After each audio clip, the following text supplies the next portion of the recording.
2장 13절에서 25절까지입니다. 그 가운데 13절에서 22절까지 말씀을 봉독하여 드리겠습니다. 유대인의 유월절이 가까운지라 예수께서 예루살렘으로 올라가셨더니 성전 안에서 소와 양과 비둘기 파는 사람들과 돈 바꾸는 사람들이 앉아 있는 것을 보시고 노끈으로 채찍을 만드사 양이나 소를 다 성전에서 내쫓으시고 돈 바꾸는 사람들의 돈을 쏟으시며 상을 엎으시고 비둘기 파는 사람들에게 이르시되 이것을 여기서 가져가라. 내 아버지의 집으로 장사하는 집을 만들지 말라 하시니 제자들이 성경 말씀에 주의 전을 사모하는 열심이 나를 삼키리라 한 것을 기억하더라. 이에 유대인들이 대답하여 예수께 말하기를 네가 이런 일을 행하니 무슨 표적을 우리에게 보이겠느냐. 예수께서 대답하여 이르시되 너희가 이 성전을 헐라 내가 사흘 동안에 일으키리라. 유대인들이 이르되 이 성전은 46년 동안에 지었거늘 네가 3일 동안에 일으키겠느냐 하더라. 그러나 예수는 성전된 자기 육체를 가리켜 말씀하신 것이라. 죽은 자 가운데서 살아나신 후에야 제자들이 이 말씀하신 것을 기억하고 성경과 예수께서 하신 말씀을 믿었더라. 아멘.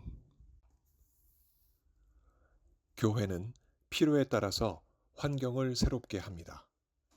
새로운 건물로 이전하기도 하고 기존의 건물을 리모델링하기도 하며 새로운 건물로 재건축하기도 합니다.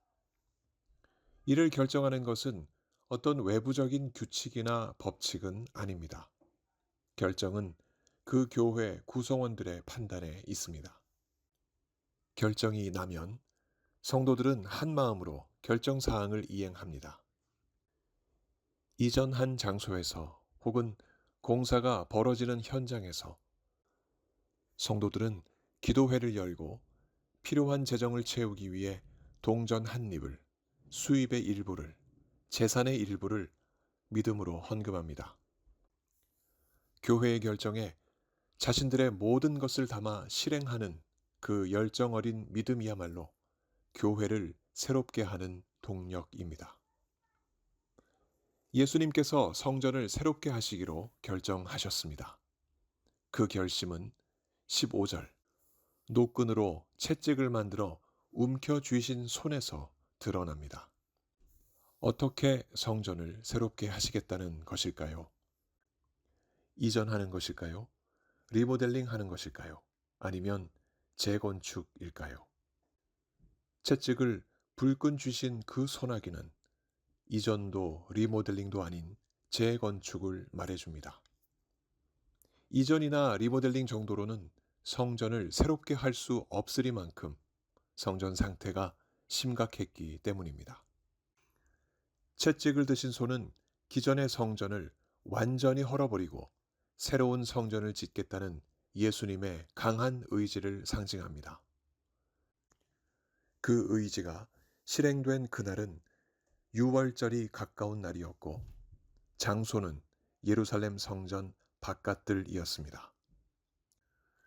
유월절 절기를 맞아 수많은 사람들이 예루살렘 성전에 모여들었고 그들은 제사용 제물을 위한 소와 양과 비둘기를 구하기 위해 성전에 즐비한 상인들과 흥정했습니다.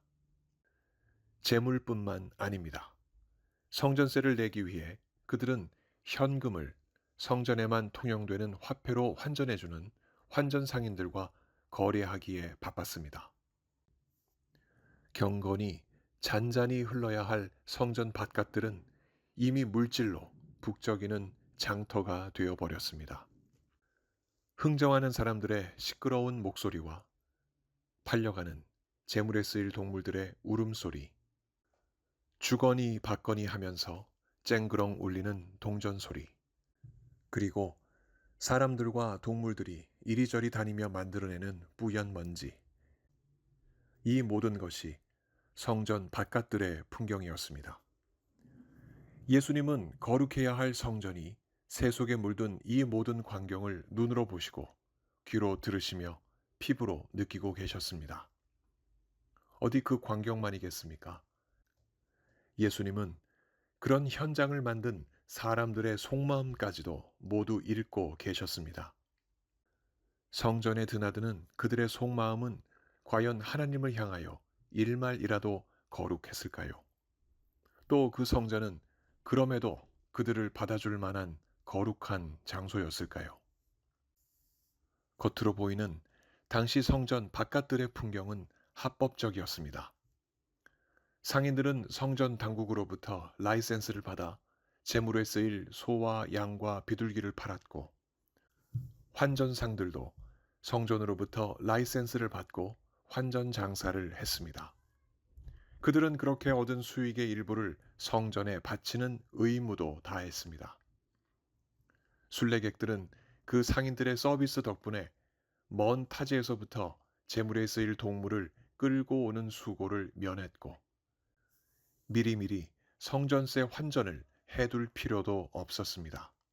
그런 상인들과 순례객들 덕에 성전 제사장들은 종교적 이권을 누리며 백성들 앞에 설 수 있었고, 헤롯 왕가의 비호 아래 소규모였던 스룹바벨 성전을 헤롯 성전이라 개명하여 46년 동안이나 대규모로 화려하게 증축해 올 수 있었습니다. 이런 현실을 예수님도 모르실 리가 없었습니다. 현행법상 성전에서 벌어지는 이 모든 상황은 합법이었습니다. 그러나 예수님께는 불법이었습니다. 예수님께 헤롯 성전은 거룩하신 하나님 아버지께 기도하는 집이 아니었습니다. 이미 헤롯 성전은 거룩한 성전이 아니라 상인들과 순례객들, 그리고 권력자들 간에 오랜 동안 경제, 종교, 정치로 묶여진 세속화된 카르텔이 되었기 때문이었습니다. 까닭에 예수님은 바로 그 현장에서 성전 재건축을 시작하셨습니다. 노끈으로 채찍을 만들어 손에 움켜 주셨습니다. 그리고 정조준하셔서 그 채찍으로 양이나 소를 다 성전에서 내쫓으시고 돈 바꾸는 사람들의 돈을 쏟으시며 상을 엎으시고 비둘기 파는 사람들에게 이르시되 이것을 여기서 가져가라. 내 아버지의 집으로 장사하는 집을 만들지 말라 하셨습니다. 겉보기에 예수님의 이런 돌발적인 행동은 보통 사람들의 눈에는 어느 불만 가득한 청년의 폭력적이고 반성전적이며 불법적인 폭력으로 보입니다. 그러나 그 행동의 속을 들여다보면 가치를 상실한 헤롯 성전을 허무는 거룩한 작업인 것을 우리는 알 수 있습니다. 그렇게 시작된 해체 작업은 주후 70년 로마군에 의해 예수님의 예언처럼 돌 위에 돌 하나도 남지 않고 완전히 해체되었습니다. 성전 완공 후 불과 7년 뒤의 일이었습니다. 그 출발점이 된 예수님의 채찍질은 상인들의 신체가 아닌 양심을 강타했습니다. 내 아버지의 집으로 장사하는 집을 만들지 말라. 매서운 채찍질과 같은 이 말씀은 그 상인들의 무뎌질 대로 무뎌진 신앙 양심을 때렸습니다. 어디 상인들만이겠습니까? 그 채찍질은 상인들뿐만 아니라 종교 지도자들까지 포함하여 많은 유대인들의 심령까지 휘감았습니다. 이미 지난 3년 동안 예수님의 행하신 가르침과 이적을 잘 알고 있던 그들이었습니다. 그래서 성전 경비병을 통해 예수님을 체포하기보다는 예사롭지 않은 예수님의 돌발적인 행동이 어떤 기적으로 이어질지 궁금해하며 그들은 이렇게 예수님께 물었습니다. 네가 이런 일을 행하니 무슨 표적을 우리에게 보이겠느냐? 메시아로서 이런 일을 행하였다면 그 신적인 증표를 보이라 하는 요구입니다. 그러자 예수님은 숨은 본심을 내보이셨습니다. 너희가 이 성전을 헐라. 내가 사흘 동안에 일으키리라. 손에 채찍을 드셨던 예수님의 본심은 무엇이었겠습니까? 성전 재건축이었습니다. 무엇으로 성전을 재건축하시겠다는 것일까요? 지난 46년 동안 세상에서 값비싼 재료로 지어온 찬란한 헤롯 성전보다 그보다 더 값비싼 재료로 더 찬란했던 솔로몬의 성전보다 가장 비싼 재료로 가장 찬란한 성전을 단 3일 만에 예수님이 재건축하시겠다는 결심입니다. 그 최상의 재료가 무엇입니까? 예수님 자신의 몸입니다. 자신의 몸으로 새로운 성전을 지으시겠다는 것입니다. 이 재건축을 위해 예수님은 적극적으로 유대인들에게 요구하셨습니다. 이 성전을 헐라.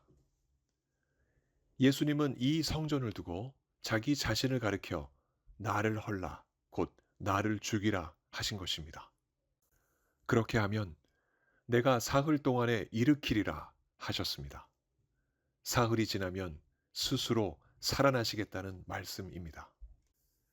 예수님의 십자가 죽으심과 부활을 이처럼 직접적으로 언급하셨습니다. 그러나 유대인들은 이 성전을 예수님이 아닌 헤롯 성전으로 보았습니다. 이 성전은 46년 동안에 지었건을 내가 3일 동안에 일으키겠느냐. 시선이 잘못되니 해석도 잘못될 수밖에 없습니다. 요한은 이 성전이 누구를 가리키는지 다음과 같이 분명하게 기록합니다. 그러나 예수는 성전된 자기 육체를 가리켜 말씀하신 것이라 죽은 자 가운데서 살아나신 후에야 제자들이 이 말씀하신 것을 기억하고 성경과 예수께서 하신 말씀을 믿었더라. 예수님이 노끈으로 된 채찍을 쥐시고 성전 재건축을 시작하시는 광경은 제자들의 눈에도 충격으로 다가왔을 것이 분명합니다. 선하신 분이 왜 이렇게 불법적이고 무리한 폭력을 가하실까 했을 것입니다. 그러나 놀랍게도 예수님의 이 말씀이 제자들의 심령에 변화를 가져왔습니다. 내 아버지의 집으로 장사하는 집을 만들지 말라. 이 말씀을 듣고 난 후 벌어진 제자들의 그 변화에 대해 요한이 이렇게 기록합니다. 제자들이 성경 말씀에 주의 전을 사모하는 열심이 나를 삼키리라 하신 것을 기억하더라. 제자들이 예수님의 돌발 행동 속에서 시편 69편 9절의 예언이 이루어지고 있는 것을 깨달은 것입니다. 예수님의 충혈된 눈, 과감한 행동은 주의 전을 사모하는 열심이 폭발하는 장면이었고 그 폭발하는 열심은 결정된 성전 재건축이 실행 단계로 접어든 것을 말합니다. 그럼 예수님의 이 성전 재건축은 어떻게 진행되었습니까? 하나님의 집을 장사하는 집으로 만든 죄인들의 허물을 예수님이 대신 씻어내기 위하여 성전이신 예수님의 몸이 허물어지고 사흘 만에 예수님의 몸이 다시 새로운 성전으로 일어나시는 방법이었습니다. 이러한 재건축 과정을 보며 우리가 깨닫는 것은 무엇입니까? 주의 전을 사모하는 예수님의 열심이 스스로를 삼킬 만큼 열정적이었고 진심이었다는 것 아니겠습니까? 그렇게 사흘 만에 새롭게 건축된 성전은 예전 성전들과 비교해 볼 때 무엇이 다를까요? 성전 앞들에 장사꾼들이 없습니다. 제사용 가축이 필요 없기 때문입니다. 가축이 필요 없으니 제사도 필요 없습니다. 제사가 없으니 제사장들도 필요 없습니다. 제사장들이 없으니 성전 건물도 필요 없습니다. 제사장들도 성전 건물도 없으니 성전세를 낼 이유도 없습니다. 성전세가 없으니 환전꾼들도 필요 없습니다. 성전도 특정 지역에 재건축된 것이 아니라 부활하신 예수님이 성전이시니 예전과는 전혀 다른 환경에 새로운 성전이 세워진 것입니다. 우리는 이렇게 재건축된 성전이 예수 그리스도이시고 이 성전을 예수 그리스도께서 성령을 통하여 예수를 믿어 구원을 얻은 우리 속에 세워주신 것을 믿습니다. 사도 바울은 고린도전서 6장 19절을 통해 너희 몸은 너희가 하나님께로부터 받은 바 너희 가운데 계신 성령의 전인 줄을 알지 못하느냐라고 전합니다. 우리의 몸이 성전인 것을 아는 우리이기에 우리는 성령의 인도를 따라 생각하고 육신의 생각을 버립니다. 바울이 로마서 8장 5절과 6절에서 기록하듯 육신의 생각은 사망이요 영의 생각은 생명과 평안이기 때문입니다. 성전을 품고 하나님이 주시는 생명과 평안을 안고 살아가는 혜택을 누리는 우리는 얼마나 복된 사람들입니까? 그 밖에 예수님이 이루신 성전 재건축의 혜택을 손에 꼽으라면 10손가락으로도 부족하지 않겠습니까? 이 성전을 품고 사는 오늘 우리의 모습은 어떠합니까? 일상에 치이지만 우리 속에 임한 성전을 믿음으로 잘 관리하고 있습니까? 예수님의 제자들이 기억했던 그 말씀을 우리 또한 기억하기를 원합니다. 주의 전을 사모하는 열심이 나를 삼키리라.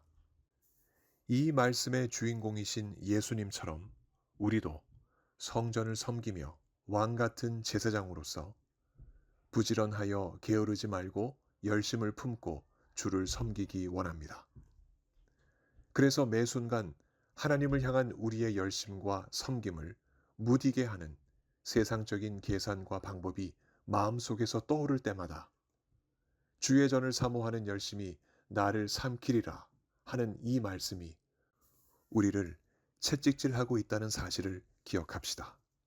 그리고 우리의 마음을 흔들어 성전을 더럽히려는 세속적인 장사꾼들의 오퍼나 라이센스를 과감히 떨쳐버리고 바울이 로마서 12장 12절에서 13절에 기록하듯 소망 중에 즐거워하며 환난 중에 참으며 기도에 항상 힘쓰며 성도들의 쓸 것을 공급하며 손 대접하기를 힘쓰며 오늘 주의 전을 사모하는 열심이 우리를 삼키리만큼 하나님을 거룩하게 섬기며 살아갑시다. 오늘도 성령께서 우리 모두에게 이 은혜에 더해 주시길 예수 그리스도 이름으로 간절히 축원합니다.